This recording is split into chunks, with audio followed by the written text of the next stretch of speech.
এখন আপনারা যে মণ্ডপটি দেখছেন এটি হাওড়া জেলার বাগনান থানার অন্তর্গত আকুবাগ হরিজন গ্রামে এক ঐতিহ্যবাহী মণ্ডপ। তো এই পূজাটি প্রত্যেক বছর জ্যৈষ্ঠ মাসে অমাবস্যা তিথিতে অনুষ্ঠিত হয়ে থাকে।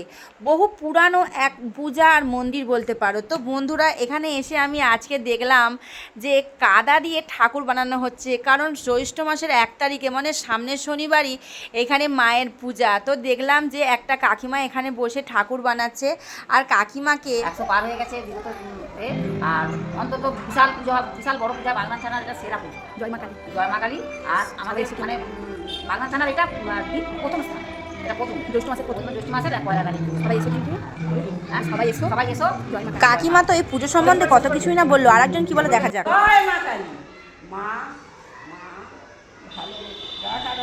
ইনি পূজারী, মায়ের সেবা করে। কাকিমাকে দেখেই মনে হচ্ছে এখানকার মা কতটা জাগ্রত।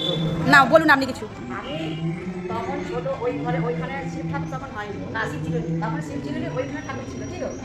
ওখানে ঠাকুর ছিল, মাটি এমনি ছাউনি করা ছিল। তারপরে এইটা মায়ের মাটিতে ছিল, অনেক বছরের পুরনো মাটিতে ছিল, মা মাটিতে ছিল, মা পাকা ঘরে। আচ্ছা, আস্তে আস্তে মা পাকা ঘরে এলো। এটা কত বছর আগেকার পুজো? 100 পার হয়ে গেছে। আচ্ছা আচ্ছা, 100 পার হয়ে গেছে। আমার এখানে জাগ্রত হলো। আচ্ছা আচ্ছা, পুজোটা কবে একটু বলে দাও। পুজোটা কবে একটু বলে দাও। জ্যৈষ্ঠ মাসের 1 তারিখে, জ্যৈষ্ঠ মাসের 1 তারিখে পুজো। আচ্ছা আচ্ছা, সবাইকে আসতে বলে দাও, জয় মা কালী বলে দাও। তাই বলবো, বাগনান থানার ঐতিহ্যময় পুজো দেখতে একদম ভুলবেন না। হাতে সময় থাকলে অবশ্যই মায়ের দর্শন করে যাবেন। ভালো থাকবেন, সুস্থ থাকবেন। জয় মা কালী। সবাই বলো জয় মা কালী জয়।